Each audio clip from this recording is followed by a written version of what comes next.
आपका ही हो, चुराया हुआ ना हो, और आपके पास प्रूफ होने चाहिए, छाती ठोक के बोल सके ये हमारा स्वाभिमान है, हमारे पास सबूत हैं। नहीं चाहिए। कहाँ के वासी हैं? मधुबन के तो बहुत वासी हैं, ढेर है। जी, संगम युग के वासी, संगम युग के जो है पूरी ब्राह्मणों की दुनिया है जी। हैं जी, अगस्त मिनिमम के वासी। अरे कोई मुरली उरली के हिसाब से बताओ, ढेर के ढेर आपके पॉइंट आते हो। अगस्त मिनिमम तुम कहाँ बोला किसी मुरली में? हाँ, कहाँ के वासी हैं हम? रख तो इसको अभी नहीं चाहिए, किसी को चाहिए हो तो मांग लेंगे। नई दुनिया के वासी, इसको कहा है एनएस। ये प्रूफ आपके पास होना चाहिए कि हम निवासी हैं एनएस के, नई दुनिया के, विद प्रूफ। और संसार के में कितने भी संगठन हो, भले ही एनएस जो दुनिया में भी प्रत्यक्ष हो रहा है उसके ऊपर भी वो प्रूफ लागू ना हो जो आपके पास हो, तो आप कहेंगे पक्का पक्का एनएस निवासी। एनएस भी कहा है। और बाबा ने क्या बोला है इसका, और क्या नाम है?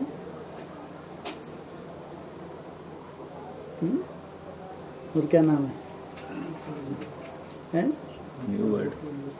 न्यू वर्ल्ड तो एक ही बात होगी, एनएस न्यू वर्ल्ड। और काशी नगरी। शास्त्रों में काशी नगरी की स्थापना किसने की? अच्छा, शंकर जी की प्यारी नगरी है, स्थापना नहीं की शंकर जी ने, हैं? शास्त्रों में है विष्णु ने काशी की स्थापना की, शंकर जी ने नहीं। शंकर जी की तो प्यारी नगरी है लेकिन स्थापना नहीं की। और जब स्थापना की तो सबसे पहले 4 वेदों की स्थापना की वहां पे। 4 वेद कौन कौन से हैं? चैतन्य ब्राह्मणों की दुनिया में है? 4 वेद ब्राह्मणों की दुनिया में कौन से हैं जिनकी स्थापना पहले हुई है? काशी की जब स्थापना करने जा रहे थे पहले 4 वेदों की स्थापना की, अनुष्ठान शुरू किया। तो 4 वेद कौन से हैं? चक्रु फतरु यहाँ बेहद की दुनिया में है? ब्रह्मा के 4 मानस पुत्र, ये हैं 4 वेद। कौन कौन से? सनत, सनातन, सनंदन और सनत कुमार। पहले ये बेहद के जो 4 वेद हैं पहले इनकी स्थापना करते हैं।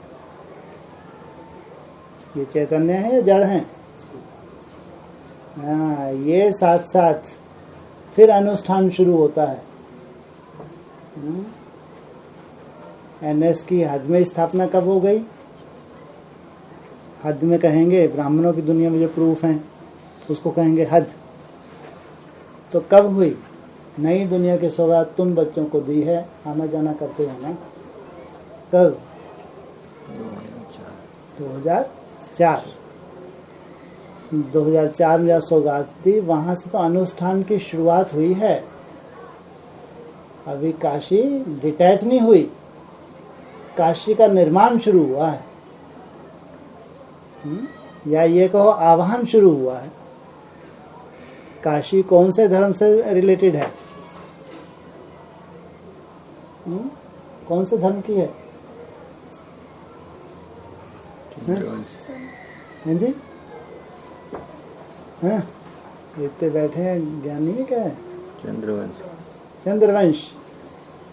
चंद्रवंश कौन से युग में होता है? हैं? त्रेता में। और त्रेता की शूटिंग कब शुरू हुई?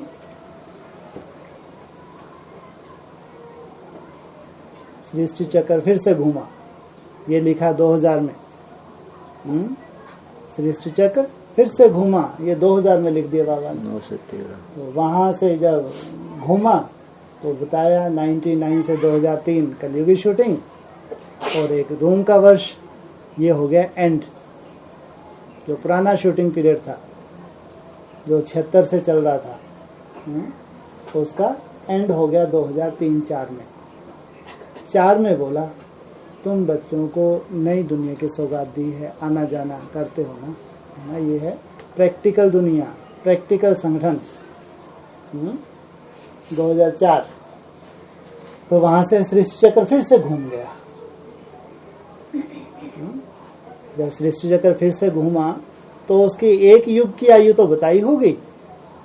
जो पहला युग है कौन सा युग है? शब्दों का हेर फेर हो सकता है लेकिन प्रूफ तो दिए होंगे बाप ने, है? तो कौन सा युग आना चाहिए जब नए सिरे से घूमी सृष्टि चक्र? तो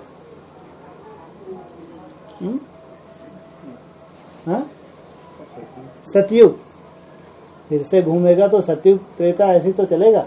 उधर 76 में सतयुग, फिर युग रिपीट हुए तो उसका पीरियड बताया। सतयुग की कौन सी मूर्ति होती है? सतयुग की प्रधान मूर्ति कौन सी है?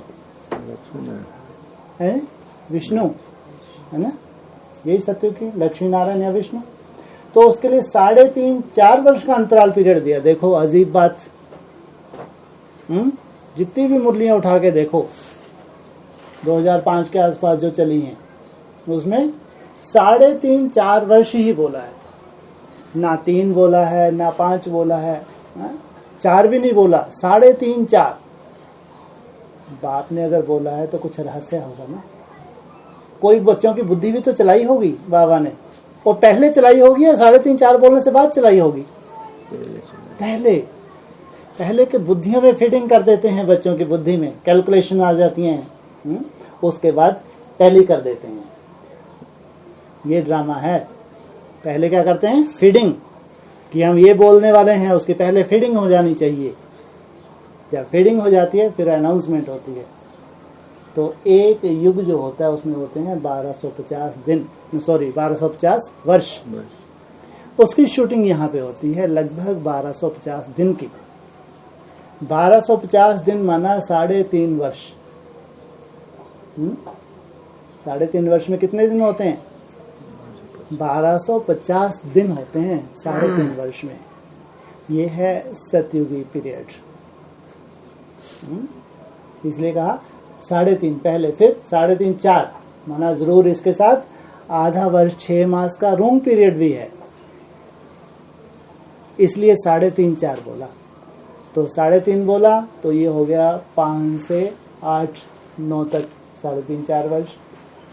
तो सतयुगी पीरियड में जो सतयुगी शूटिंग करने वाली आत्मा है विष्णु, उसका ये पीरियड बताया, उसका प्रत्यक्षता का समय बताया, अंतराल पीरियड 3.5-4 वर्ष का, कि वो अपने ही परिवार में प्रत्यक्ष हो। तो उसके बाद कौन सी मूर्ति आ रही है? काशी। कौन से धर्म से है? चंद्रवंश। माना जरूर जो नया शूटिंग पीरियड घूमा है उसमें जैसे ही त्रेता युग की शूटिंग शुरू होगी तुरंत किसको आना चाहिए? काशी को आना चाहिए, जिसको वैष्णवी की बीज बता दिया। उसके लिए तो बोला गंदे से गंदे, कनिष्ठ से कनिष्ठ देखना हो तो यहाँ देखो, श्रेष्ठ से श्रेष्ठ देखना हो तो यहाँ देखो। तो जैसे ही त्रेता युगी शूटिंग शुरू होती है तो किसका आवाहन हो गया? काशी का आवाहन। उधर से भोलेनाथ के कितने वर्ष कंप्लीट हो गए? 30 से 33 वर्ष। 30 वर्ष हुए 2006 में और 33 वर्ष 2009 में, माना काम पूरा हो गया। 2009 में फल पक गया, तपस्या कंप्लीट हो गई, तब जाके काशी का आह्वान हुआ। अगर तपस्या कंप्लीट नहीं है, जैसे विष्णु को बताया अनुष्ठान करते हुए, अगर अनुष्ठान अधूरा है तो कहेंगे निर्वाण हुआ। हो ही नहीं सकता निर्वाण।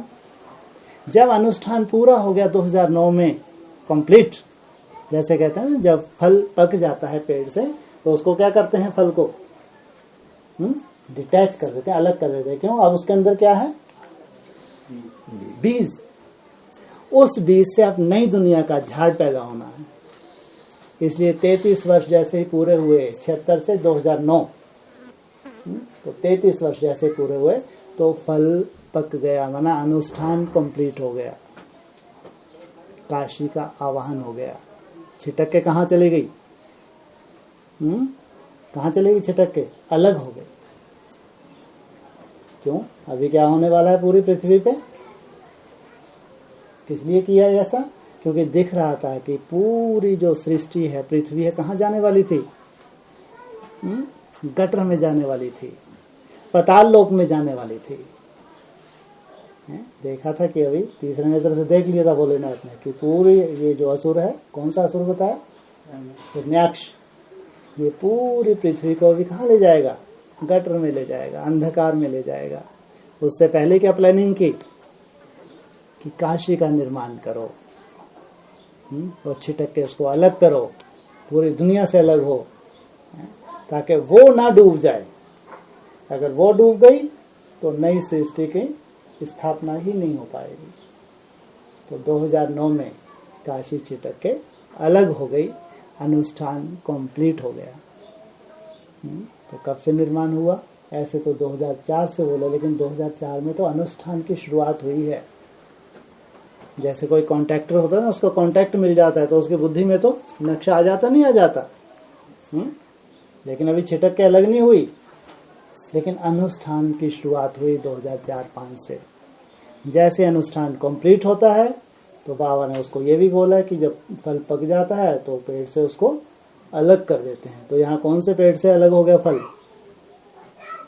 2009 में? जी, अब तो सृष्टि में ही तो रह रहे हैं। सृष्टि में झाड़ से अलग होते तो यहाँ होते? कहाँ से अलग कर दिया 2009 में? हाँ, जो ब्राह्मणों की दुनिया थी, एडवांस पार्टी, वहां से उस फल को उठा के अलग कर दिया, क्योंकि अब फल पक गया। इसमें बीज है, बीज। अब उस बीज से नए संगठन का निर्माण होना है, जिसको कहेंगे प्रैक्टिकल संगठन, सूर्यवंशियों का संगठन। तो ये है हमारा स्वयंमान। कहाँ के निवासी हैं हम? हैं? हाँ? चेहरे ऐसे ढीले पुले हो रहे हैं। हाँ? कई बार वो सीरियल दिखाते तो बहुत मजा आता था उसमें। और देखा है शक्तिमान सीरियल, जो माया का अपोजिशन होता था ना, लास्ट मोमेंट तक तो माया ये हाल कर दे, क्या मालूम जी पाएंगे नहीं जी पाएंगे। लेकिन साथी कौन होता है इनका? है? स्वयं भगवान उनका साथी होता है। इसलिए अभी भी कभी कभी लड़खड़ाने लगते हैं ना। ये लड़खड़ाहट तो है निश्चित रूप से, क्योंकि ये लास्ट है। अब तो एकदम किनारे पे खड़े हैं, तो किनारे पे भी एकदम माया फोर्स के रूप में ना आए तो फिर कब आएगी? नई दुनिया में आएगी क्या? हा? माया भी देख रहे कि अभी तो किनारे पहुंच गए, अब बस ट्रांसफर ही होना बाकी है इनका। अपन जितनी ताकत लगा सके लगा दो, किसी भी रूप से लगा दो ताकत, कैसे भी इनको रोक लो, जकड़ दो अपनी जंजीरों में। तो लास्ट बार माया लगी हुई है, जोर शोर से लगी हुई है। लेकिन दूसरी तरफ सर्वशक्तिवान बाप भी है। सर्वशक्तिवान बाप है तो उसने क्या ड्यूटी दे दी कि बच्चे कम से कम कितने घंटे चार्ट बनाना है? 8 घंटे चार्ट कम से कम बनाना ही है, क्योंकि तुम्हारी इसमें सेफ्टी है। माया के कितने भी विकराल रूप हों, लेकिन इतना तो तुमको करना ही है। तुम जा कहाँ रहे हो ये तो सोचो। दुनिया को मालूम है क्या कारोबार चल रहा है। भगवान इस धरा पे आ चुका है, किसी को खबर है? उज्जैन में जाके देखो कितने मठाधीश, सैकड़ों हजारों पड़े हैं, करोड़ोंपति हैं, लाल चेहरे उनके दगद रहे हैं, सोने के सिंहासन, उनको मालूम है। और अंदर उनकी क्या दशा है, बड़े बड़े पोस्टर लगा रखे हैं और पोल पट्टियां भी अखबारों में आ रही हैं। इतना गुप्त भगवान का कारोबार, इतना गुप्त। किनके लिए? किनके? हम बच्चों के लिए। भगवान भी गुप्त है तो उसकी रचना भी गुप्त है। तो उन्हीं को इतनी पहाड़ जैसी मेहनत दी जा रही है, सबको नहीं। पूरी एडवांस पार्टी ऐसी पहाड़ जैसी मेहनत कर रही है कि 1-1, 2-2, 3-3 बजे उठो, 8-8 घंटे चार्ट बनाओ। ब्रह्मा कुमारियां कर रही हैं, आराम से सो रहे हैं वो तो। हाँ, इंतजार कर रहे हैं 18 में देखे क्या होने वाला है। लेकिन 18 के लिए जो इंतज़ाम करने वाले हैं वो तो मेहनत करेंगे नहीं करेंगे, हैं? उनके लिए माया है, उनके लिए माया का ऑपोजिशन है। इनको कैसे भी रोका जाए, इनके लिए अपोजिशन है। इसलिए उनको ऐसे ऐसे अस्त्र शस्त्र दिए हैं, क्लास मिस ना हो, अमृत वेला मिस ना हो, कम से कम 8 घंटे चार्ट बनाना ही। ये सब सेफ्टी के शस्त्र किसको दिए? हम बच्चों को, जो युद्ध के हो, युद्ध के मैदान में हो तो मरने के लिए तैयार बैठे, कोई हाथ पाँव नहीं चला रहे, लेकिन हम बच्चों के लिए बाबा ने मेहनत दी है। इसलिए मेहनत पहाड़ जैसी है, इसमें कोई शक नहीं है। 8 घंटे बहुत ज़्यादा होते हैं, कम होते हैं? हम बच्चे कहेंगे कम होते हैं। क्यों? हमारे पास एक जो 24 घंटे हैं, 24 घंटे, उसमें से हमको 4-5 घंटे सोने के लिए भगवान ने दिए। ठीक, उसके बाद तुम अपने घर के भी जो जिम्मेवारी है उसको भी निभाओ, छोड़ो मत, जंगल में नहीं जाना है। अब तुमको ये मालूम है कि ये दुनिया जलने वाली है, मरने वाली है, पूरी सृष्टि का मौत सामने खड़ा है। जो साइंटिस्ट जानते हैं वो तुमको भगवान ने बता दिया। ऐसा नहीं कि खबर आपको ही है कि सृष्टि का परिवर्तन बहुत बड़ा है, ये साइंटिस्ट को भी खबर है कि बहुत बड़ा परिवर्तन, इसका कुछ भी समाधान नहीं है। वो बेचारे लगे हैं अपने हिसाब से कुछ समाधान करने के लिए, लेकिन तुम्हारे भी कान में बाप ने फूंक दिया कि ये सृष्टि अब ज्यादा समय नहीं है, इसके लिए तुम सब काम वाम अपने करो, जो जिम्मेवारी है उसको करो, मैं मना नहीं कर रहा, लेकिन कम से कम 8 घंटा मेरे को याद करने की मेहनत करो। याद नहीं करो लेकिन याद की मेहनत, तो वो भी चलते फिरते, उठते बैठते, खाना खा रहे हो, नहा रहे हो, कुछ भी कर्म कर रहे हो, झाड़ू पोछा करते, या 8 घंटे बैठ के बताया बाबा ने। हाँ, ऐसा तो किसी मुरली में नहीं आया कि 8 घंटे बैठ के तेरे को हठ योग करना है, 8 घंटे किसी आसन पे हिलना नहीं है, ऐसा तो नहीं बोला।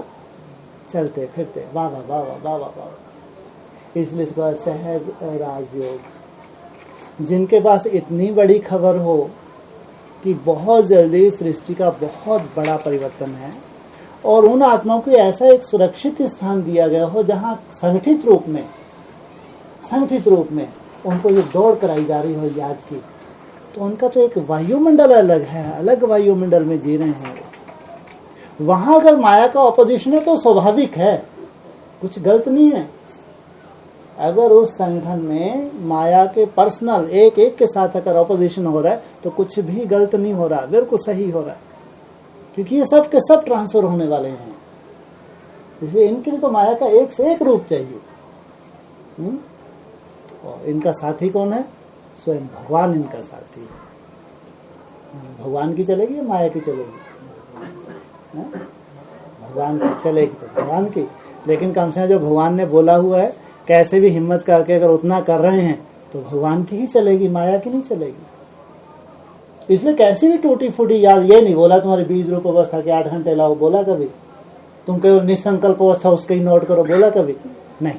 केवल तुम जो मेहनत है तुमको, तुम जो गीत सुन रहे हो, तुम मुरली 2-4 बार सुन लो, ये आधा चार्ट तो यही हो गया तुम्हारा।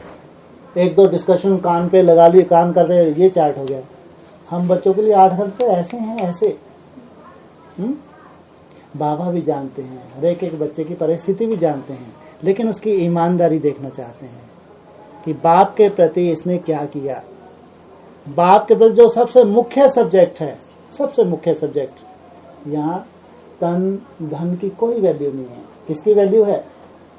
मन की, क्योंकि सबसे बड़ा कार्य होना है मन से, मन मनाहक। इसलिए बाप जानता है, मनों की दशा भी जानता है। इसलिए ये चिंता ना करो कि मेरे मन की दशा कैसी है, मैं कैसे चार्ट लिखूं, लेकिन तुम्हारी जो मेहनत है वो भगवान को चाहिए। उस मेहनत से ही हम पार हो जाएंगे। ये सबसे पहले हमारा ये स्वाभिमान है कि हम साधारण नहीं हैं। हम कहाँ के वासी हैं? कहाँ के? हम काशी वासी हैं। हमको छिटक के अलग कर दिया। हमारा छोटा सा संसार है, उस संसार में बस एक ही याद का तेज भरा जा रहा है। काश का अर्थ क्या बताया? काश अर्थात तेज, याद का तेज। अगर आप हकीकत जाके उस काशी नगरी की अगर हकीकत देखें तो वहां तो विचारों के ऊपर इतनी बड़ी जिम्मेवारी है, पूरे इंडिया को वहां से कंट्रोल किया जा रहा है। पूरे मिनिमम में जो भी डायरेक्शंस हैं वहाँ सब डायरेक्शंस वहाँ से। अगर आपको 1-2-4 दिन के लिए कहीं की कंट्रोलिंग दे दी जाए तो आपकी बुद्धि कितनी वहाँ फंस जाएगी, कल्पना करके देखो। क्या याद के लिए समय निकाल पाएंगे? जितने भी ट्रांसफर होते हैं मिनी वजन के इधर उधर होते हैं, सब के सब वहाँ की व्यवस्था एनएस से कंट्रोल होती हैं। हाँ, ऐसा नहीं कि वहाँ याद नहीं है, करने वाली आत्मा वहाँ भी याद कर रही है, लेकिन संगठित रूप में नहीं है। संगठित रूप में तो वहाँ बहुत छोटी छोटी कन्याओं को ले जाया गया है, बहुत छोटी छोटी कन्या, ज़्यादातर तादाद बहुत छोटी छोटी पवित्र कन्याओं की है। लेकिन जो सीनियर भी हैं अभी तो वो भी 3-4 जगह बैठ गए। तो ऐसा जैसा आपको एक माहौल मिला है संगठित रूप में, वहाँ हकीकत में जो एनएस अभी प्रत्यक्ष हुआ है उसमें भी ऐसा माहौल नहीं है कि जितने भी हों मैक्सिमम सब के सब एक ही धुन में सवार हों, बस याद याद याद, क्योंकि उनकी संगठित याद से बहुत बड़ा कार्य है। इसलिए हमारी ड्यूटी भी बहुत बड़ी है, जिम्मेवारी भी बहुत बड़ी है, और जिम्मेवारी जो बहुत बड़ी है उसकी रूपरेखा भी तो प्रैक्टिकल सामने आती जाती है। जो काशी नगरी इसको बाबा ने बेहद में 2005 में बोला था, उमा भारती भी बोला था कि जो उमा भारती है एमपी में वो सबसे पहले मिनी मधुन के निमित्त बनेगी। तो उसकी हुलिया रूपरेखा भी बताई थी बाबा ने। तो उसके लिए जब एक निश्चित समय तक योग बल कंप्लीट हो गया, अनुष्ठान कंप्लीट हुआ, तो वो ट्रांसफर हुई। अब आगे अब कौन ट्रांसफर होने वाला है इस संगठन में? अब किसका नंबर है? ये संगठन जो टूटा फूटा याद चल रही है, कुछ कार्य भी तो होने वाले हैं। तो अभी क्या होने वाला है? हमको मालूम ही नहीं हम किस लिए इतना याद कर रहे हैं, इतनी मेहनत कर रहे हैं। ये तो बहुत अजीब बात है भाई। इतनी मेहनत कर रहे हैं, हमको यही नहीं मालूम कि हमारे अभी क्या गुल खिलने वाला है, क्या होने वाला है, कौन आने वाला है जी?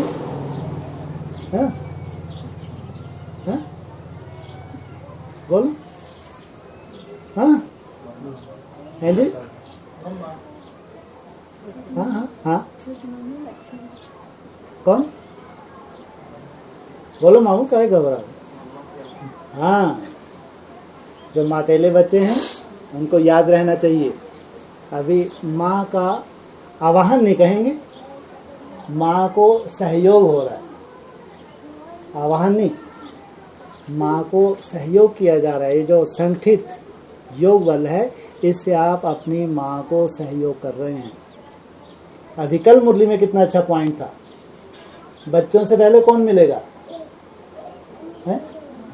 हाँ, जब तक माँ नहीं मिले बाप मिल ही नहीं सकता। ये मुरली में पॉइंट था। फिर सबने बोला एडवांस में कि बाप तो हमसे मिल रहा है, सामने बैठा है। बोला अच्छा मिल रहा है आगे चल के देखो क्या होने वाला है। ये कल की ही मुरली का ये पॉइंट था। उससे सार क्या निकला कि अभी ड्रामा जो घूमने वाला है उसमें माँ जगदम्बा पहले, उसके पीछे पीछे बाप से मुलाकात होगी। इसलिए सबको उम्मीद यही थी कि बाबा ये बोले कि हाँ बाबा तो तुमको मिला हुआ। बोले नहीं, अभी मिला हुआ, देखते हैं आगे चल के क्या होने वाला है। इसलिए पहले माँ, खास कल की मुरली का पॉइंट था कि पहले माँ फिर बाप। ये कायदा ही है, जब बच्चे का जन्म होता है तो पहले माँ, उसके बाद बाप। इसलिए राज करेगा खालसा, ये बहुत बड़ा पॉइंट है। राज करेगा खालसा, माना खालसा अगर राज करेगा, पूरे विश्व पे भी राज करेगा, तो कोई उसका संगठन तो होगा, वो भी खालिस संगठन होगा या अपवित्र संगठन होगा? खालसा अर्थात पवित्र। उस खालिस अर्थात पवित्र को राज करना है तो उसका संगठन कैसा होगा? बिना प्योरिटी के कोई राज कर सकता है? उसका संगठन का एक एक आत्मा बहुत ही प्योर होगी। जिस संगठन में तपस्या के द्वारा एक संपूर्णता, पहले माँ की संपूर्णता, जो कहते हैं ना प्रकृति को सहयोग, प्रकृति तामसी है, प्रकृति को सात्विक बनाना, ये है योगियों का काम। और बाबा ने ये भी बोला ये काम सब नहीं कर सकते, हो ही नहीं सकता, पूरी एडवांस पार्टी ये कार्य नहीं कर सकती। तामसी प्रकृति को सात्विक बनाना ये योगियों का काम है। बहुत पवित्र आत्माएं चाहिए, योग बल चाहिए, ये साधारण नहीं है, बहुत बड़ा कार्य है ये। आज की डेट में कल्पना भी नहीं कर सकती एडवांस पार्टी की मम्मा का परिवर्तन भी हो सकता है, सोचो। हाँ, जिस माँ के लिए भविष्यवाणी की है बाप ने, वो कल्पना भी नहीं कर सकते। वो सोचो शायद कोई बेहद की होगी मम्मा जो स्टेज पे आ जाएगी। कल्पना नहीं कर सकते अपनी माँ के बारे में कि हमारी माँ काली है, गोरी भी होगी। और सूर्यवंशी की माँ तो कभी काली थी ही नहीं, वो खुद काले हैं तो उनको काली दिखती है। हाँ, ये कहेंगे कि माँ पर्दे के पीछे है, उसको पर्दे के आगे आना है, उसमें बस ये जैसे कहते हैं ना गणेश ने चक्कर लगाए। हाँ? तो ये मनमनाभव के चक्कर हैं ये हमारी तपस्या के एक टाइम पे आना भी एक फिक्स टाइम है। सोचो आप, घड़ी भी आने की फिक्स है, महीना साल भी फिक्स है। तो हम तो केवल निमित्त मात्र हैं, या क्या बहुत बड़ा कोई कार्य करने जा रहे हैं, क्या कहेंगे? तो निमित्त मात्र। ऐसे माँ बाप होते हैं ना, अपने दान करवाते हैं बच्चों से, क्या करवाते हैं? हा? अपने बच्चों से शुभ कार्य बच्चों से करवाते हैं। इसलिए भगवान भी क्या कर रहे हैं, अपने बच्चों को निमित्त बना रखा है। लेकिन कार्य तो फिक्स है, उसकी डेट भी फिक्स है उसकी, तो इसलिए बहुत बड़ा कार्य है। लेकिन है हमारी टूटी फूटी याद, इसमें कोई शक नहीं। लेकिन भगवान जानता है जो आप उठते हैं, जो त्याग कर रहे हैं, अमृत वेले का जो त्याग है, खान पान का त्याग है, प्योरिटी का जो त्याग है, भगवान देखता है। और संगठित रूप में ये त्याग हो रहा है। उस त्याग का फल ये इतनी बड़ी रिजल्ट जो आज एडवांस पार्टी दे कल्पना भी नहीं कर सकती, वो रिजल्ट सामने है। तो ये अगर पहले काशी का निर्माण हुआ बेहद में, तो काशी के बाद नेक्स्ट वही काशी है जहाँ से नई दुनिया की स्थापना का कार्य शुरू होता है। वहाँ सबसे पहले स्वर्ग का जो उद्घाटन है, किसके द्वारा होगा? देखो स्टेशन भी कैसी बनती जा रही है। जो अव्यक्तवाणी जैसे ऐसा बोला वैसे ही होता जा रहा है। अव्यक्तवाणी में बोला जगदम्बा स्वर्ग के गेट का उद्घाटन करेगी, लेकिन चाबी उसको कहाँ से मिलेगी? कहाँ से बोला अव्यक्तवाणी? कलकत्ता से। देखो स्टेशन कैसी बन रही है। क्या हमने कोई हाथ पांव मारे? क्या कोई स्पेशल कोई सेवाधारी भेजे कि भैया अगर आपने ये कार्य करना तो थोड़ा सा वहाँ कोई कनेक्शन किया जाए? कोई कुछ कर रहा है? सिवाय याद के हम कुछ नहीं करते हैं। हम लोग कुछ नहीं, कि हम जानते हैं कौन है बैकबोन, हमारा बाप है, उसी की प्लानिंग है। हमको तो केवल मात्र याद करना है, कुछ नहीं करना है। स्टेशन कैसी बन रही है? जहाँ स्वयं जगदम्बा का कनेक्शन जिन आत्माओं से है, धीरे धीरे वो आत्माएं कनेक्शन ला रही हैं। सोचो स्टेशन भी देखो, अव्यक्तवाणी में कितने साल पहले बोला और इसके रिजल्ट अब सामने आने वाले, तो ड्रामा ऑटोमेटिक ऐसा बन रहा है। इसलिए आप कितने भी साधारण है, याद कैसी भी टूटी फूटी है, लेकिन कार्य बहुत बड़ा हो रहा है। कोई अलग से है क्या कोई संगठन? चलो एडवांस पार्टी कोई सोच दे कोई और संगठन हो गया ऐसा कर रहा होगा, ऐसी उम्मीद है? इसलिए आपका स्वयमान है कि हम एनएस, जो एनएस की स्थापना की, वो प्रैक्टिकल हमारे पास प्रूफ है कि हमारा ये प्रैक्टिकल ये है एनएस नई दुनिया से जहाँ से शुरुआत होने जा रही है। उसमें जो बोला राज करेगा खालसा, खालसा अर्थात पवित्र। माँ आने के बाद फिर नंबरवार बाप उसी संगठन में होगा हमेशा के लिए। इसलिए कार्य छोटा नहीं है। अगर मेहनत दी जाती है 8 घंटा की, अमृत वेले की, खान पान की, प्योरिटी की, तो कार्य भी उतना ही बड़ा है। छोटा कार्य होता है तो ना भी मेहनत करे, केवल ज्ञान में चलते हैं तो भी बहुत कुछ, ज्ञान में चलना ही जितना भी बने उतना चाहिए, भी बहुत बड़ी बात। लेकिन अगर अलग से कुछ ड्यूटीज मिल रही हैं तो ज़रूर कोई बहुत बड़ा कार्य भगवान को करवाना है। इसलिए उधर माया की जो अपोजिशन है वो स्वाभाविक है। ऐसा भी तो नहीं तो कहेंगे बाबा इनके सामने कोई माया ही नहीं आई है। अगर हमारे सामने कोई माया नहीं आती हम भी बहुत बढ़िया तपस्या कर ले, हम भी चार्ट बना लेते।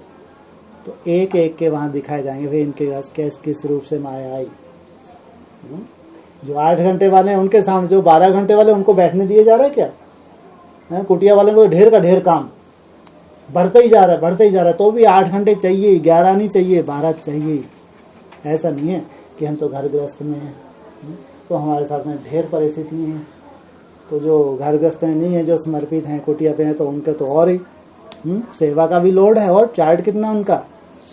12 घंटे। तो इसलिए भगवान ने हमको निमित्त बनाया, भगवान ने हमको एक ऐसा संगठन दिया। संगठित बल इकट्ठा हो रहा है, संगठन के बल से ही होगा जो भी होगा। जो भी कार्य होना है संगठित बल से होगा। अकेली आत्मा कुछ नहीं कर सकती। अभी भी कहते हैं हम कि मुरली के हम लोग कैसे पैरेलल चल रहे हैं, एकदम एक्यूरेट पैरेलल। हमारे पास तो ऐसे प्रूफ मिलते हैं। उधर दिसंबर लास्ट ये 2014 नवंबर दिसंबर की अगर मुरली में बाबा ये हरिद्वार का इशारा देते हैं, वानप्रस्थ अवस्था का इशारा देते हैं, तो हमारा संगठन कहाँ ट्रांसफर होता है? ड्रामा अनुसार। वहाँ ही कुछ अनुभूतियाँ क्यों होती हैं, यहाँ क्यों नहीं होती? देखो कितना पैरेलल। माना इधर भगवान के महावाक्य और उधर हम कठपुतलियों की तरह नचते हैं। जो वहाँ अनुभव होता है वो यहाँ क्यों नहीं हो सकता? लेकिन इसका हद के स्थान का भी कुछ महत्व है। इतना हम लोग तो एक्यूरेट है, मुरली के साथ साथ चल रहे हैं, पैरेलल चल रहे हैं। ये हमारे प्रूफ हैं कि भगवान की पूरी निगाह किसके ऊपर है? हम बच्चों के ऊपर, हम बच्चों के संगठन के ऊपर। इसलिए वहां अगर कुछ डेट्स भी अनाउंस होती हैं तो एक्यूरेट हमारे यहाँ लागू होती हैं। कुछ मंथ अनाउंस होता है हमारे यहाँ लागू होता है। आज अगर 18 कुछ अनाउंस किया हुआ है, वर्ल्ड लेवल पे है अनाउंसमेंट, ध्यान रखना। 2018 की अनाउंसमेंट केवल इंडिया में ही है, भारत में ही है, या विश्व में है? पूरे विश्व में है, थोड़ा वर्ल्ड लेवल पे है कि 2018 में नई दुनिया की शुरुआत होगी। लेकिन हाँ, ये जरूर कि इतना गुप्त होगा, केवल 8 होंगे जो उस नज़ारा सबसे पहले देखेंगे। तो उसमें क्या नज़ारा देखेंगे? 8 क्या नज़ारा है जो 8 सबसे पहले कौन सा नज़ारा देखेंगे? स्वर्ग का है ना नज़ारा। क्या देखेंगे? मेरा बाप आ गया। हाँ, मेरा बाप आ गया। जो देखे जो सुने, माना बाप ने कहा, बाप का भी साधारण रूप है, असाधारण रूप नहीं है।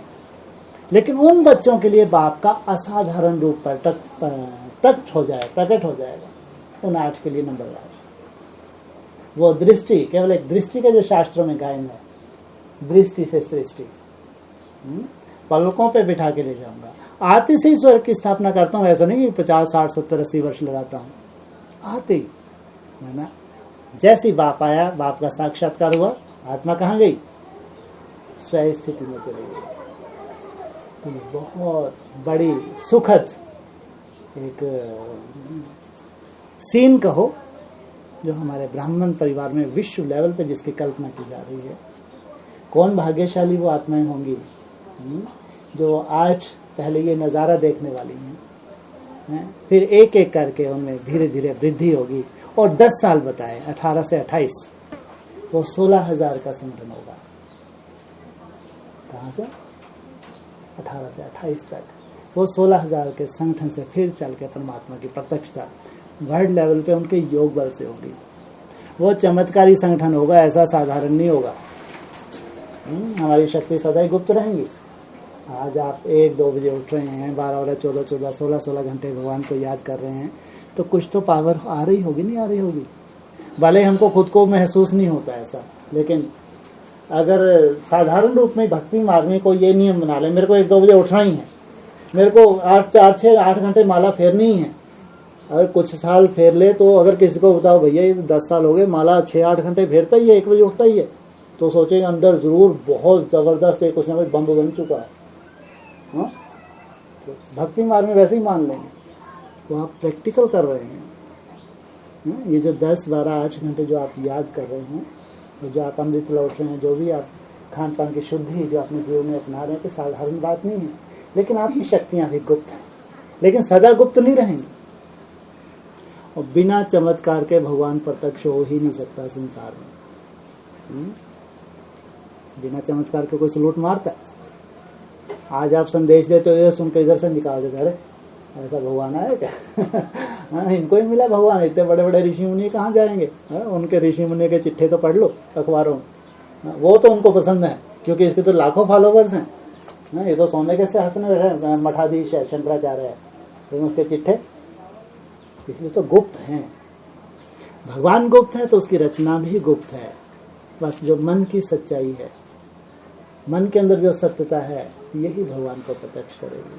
कैसे? सत्यम शिवम सुंदरम, सच्चाई से ही भगवान प्रत्यक्ष होगा। हमारे अंदर जितनी सत्यता आती जाएगी, जितना हमारा कपट दूर होता जाएगा, याद के बल से यही परिवर्तन हो रहा है। हमारे अंदर जो कचरा है वो भस्म हो रहा है। कचरा सबके अंदर है, लेकिन धीरे धीरे वो कचरा हमारा भस्म हो रहा है, वो कपटपन, वो हमारा ढोंगीपन वो खत्म हो रहा है। सत्यता हमारे अंदर बढ़ती जा रही है। सत्यता की परसेंटेज जितनी बढ़ती जाएगी यही बात को प्रत्यक्ष करेगी। तो 100% सत्य 8 बनेंगे 18 में। तो आज मुरली में क्या बोला? आराम हराम है। बताओ, उनको सोने देंगे? हाँ, रातों को भी उनको सोने देंगे? ऐसा संसार में कहीं नहीं होगा, कोई मठाधीश नहीं होगा जो रातों को भी जागता हो। अरे ये 8 निद्राजीत बनेंगे नहीं बनेंगे, या सोएंगे 1-8 घंटा रात को? हाँ, सोएंगे 1-8 घंटा, आधा घंटा सोएंगे, 10-15 मिनट सोएंगे। ये 8 बुढ़ाकेश निद्राजीत होता है। तो प्रैक्टिस करेंगे या अचानक कोई इनको ऐसी सिद्धि प्राप्त हो जाएगी? प्रैक्टिस, सालों की प्रैक्टिस होती है। उनको बोला है आराम हराम। तो अगर भगवान के महावाक्य को पकड़ के बेचारे लगे रहे दिन रात, तो उनकी भावना का फल उनको नहीं मिलेगा, और निश्चित समय पे मिलना है। जो अनाउंसमेंट्स हैं, ये अनाउंसमेंट भगवान के 100% सही है। इसलिए मुरली के जो महावाक्य हैं ये हमारा आधार है, ये हमारी लाठी है। इसी से हमको इशारे मिलेंगे, ये इशारों को कैच करके हमको आगे बढ़ना है। इसलिए समय अगर कम है तो केवल हम बच्चों के लिए, एडवांस पार्टी के लिए कम नहीं है, ब्रह्मा कुमारीज के लिए कम नहीं है। ढेर समय 37 तक है अभी। उनके हिसाब से विनाश कब होगा? 100 वर्ष का संगम युग है तो 37 में होगा, तो देखा जाएगा। एडवांस पार्टी के लिए बहुत समय है। 18 में तो केवल इंतजार कर रहे हैं, देखो तो कौन सा गुरु खिलने वाला है। हमारे लिए समय नहीं है। हम जानते हैं कि समय नहीं, समय कम है, परिस्थितियां भयंकर हैं। इसलिए हम अपने योग बल से आने वाली परिस्थितियों को भी काट रहे हैं। जो परिस्थितियां कोई बड़ा रूप है वो छोटे रूप में आता है। हमारी याद में कोई विघ्न बाधाएं ना आए, इसलिए हम याद कर रहे हैं कि जो आने वाली बाधाएं हैं वो हमको रोकें नहीं। हम संगठित रूप में जो एक बड़ा कार्य होने वाला है, अंत तक हम इनके साथ चलते रहें, बीच में हम महीनों सालों रुक ना जाएं। इसलिए आज हम टूटी फूटी जो मेहनत कर रहे हैं, ये हमारी मेहनत है कि जो आने वाली जो बाधाएं हैं उनको काटने के लिए। कोई भी कर्म हो, कोई भी कर्म हो, परिस्थिति जो भी होगी, लेकिन फिर भी आपको रुकने नहीं देगी आपका ये बल। इसलिए आप साधारण मत समझें जो भी आप कर रहे हैं, किस रूप से आपको इसका रिटर्न अभी भी मिल रहा है ये आप नहीं जानते। इसलिए जैसी भी हमारी टूटी फूटी याद जैसी भी है, इसे बहुत बड़ा कार्य, एक निश्चित कार्य और निश्चित समय भी निश्चित है, सामने आने वाला है। इसलिए ये ना सोचें बहुत बड़ा कार्य है, बहुत कार्य वर्ल्ड लेवल पे भी जाएगा। लेकिन आज तो एक छोटे संगठन में चर्चा का विषय बना हुआ है, क्योंकि मुरली का पॉइंट था, उस हिसाब से हमने इसी चर्चा की। लेकिन इससे तो सिद्ध होता है कि हम साधारण नहीं। पहले कम से कम अपनी नज़र में तो विशेष बनो। अगर हमने भगवान को जाना, हमने नहीं जाना, भगवान ने हमको अपनी पहचान दी। हमने से कोई गया जंगल में तपस्या करने, भगवान को ढूंढने के लिए गया? हाँ, हमको घर बैठे भगवान मिला, वो भगवान की पहचान मिली। हाँ, ये कह सकते हैं हमारी पिछले जन्मों की तपस्या रही होगी, वो तपस्या हमारी या भक्ति अनेक जन्मों की जैसे पूरी हुई, तो इस जन्म में हमको भगवान मिला। भगवान गुप्त, हम भी गुप्त, हम भी साधारण, लेकिन कम से कम हमारा स्वयं तो होना चाहिए। हम साधारण नहीं हैं। साधारण समझेंगे तो साधारण एक्ट करेंगे, विशेष समझेंगे तो अंदर से एक हिम्मत आ जाएगी, कुछ भी करने की हिम्मत आ जाएगी। दुनिया वालों में आप में बहुत अंतर है। आपका कर्तव्य अलग, दुनिया का अलग। कई बार अपन दुनिया को देखते हैं तो लगता है अरे बहुत मुश्किल है यहाँ चलना, कैसे चल पाएंगे, कैसे धारणा कर पाएंगे, ये खान पान ये वो, कोई संबंध नहीं निभा पा रहे, बहुत पहाड़ जैसा लगने लगता है। तुम साधारण नहीं हो। जब ये बुद्धि बैठ जाए कि मैं साधारण नहीं हूँ, फिर नहीं लगेगा ऐसा। मैं तो मेरे लिए अगर कुछ भगवान ने ऐसे नियम बनाए हैं तो मेरा कार्य भी श्रेष्ठ है, साधारण नहीं। इसलिए बाबा कहते हैं बच्चे पहले अपने को जानो, अपने स्वयं में स्थित हो, तो पुरुषार्थ इतना भारी नहीं लगेगा, पहाड़ जैसा नहीं लगेगा। फिर तो कोई भी परिस्थितियां बहुत बड़ी नहीं लगेंगी। और समय भी सामने है, हथेली पे, सॉरी हथेली पे ही है। नर्क को लात मार रहे हैं, हथेली पे क्या है? स्वर्ग का गोला है। इस 76 में भी ये चित्र प्रत्यक्ष हुआ था, अभी तो हमारे सामने प्रैक्टिकल ये चित्र है। नरक को लात मारी नहीं मारी? मार दी पक्का। कब मार दी? कब मारी? अरे आप बोले मार दी, तो कब मारी लात?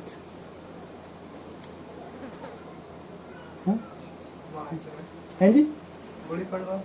हाँ, 21 मार्च 2015 मार दी लात। स्वर्ग में, हथेली पे स्वर्ग। ये चित्र है प्रैक्टिकल। हमको तो डेट भी याद होनी चाहिए, भी हमारा स्वाभिमान है कि लात कल वैसी लात नहीं दिखा रखी है, बस 76 सी लात दिखाई हुई है। लात मार दी। गुड़ी पड़वा थी 22 को, 21 को लात मारी। हथेली पे स्वर्ग।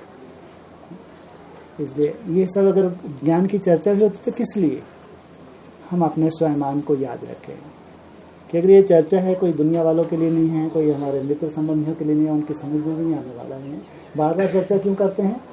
ताकि हम अपने स्वाभिमान में स्थित हो सकें कि हम साधारण नहीं हैं। इसलिए हमको कार्य भी क्या करना है? साधारण नहीं, कार्य भी श्रेष्ठ है। कठपुतली नचाने वाला कौन है?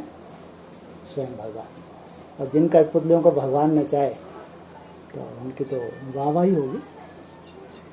इसलिए माया के अपोजिशन को देख के घबराए नहीं। माया तो अपना लास्ट बार आजमा रही है, मालूम मेरे हाथ से जाने वाले हैं, लेकिन फिर भी चलेगी किसकी?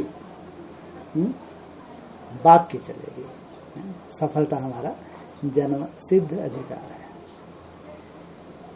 ठीक।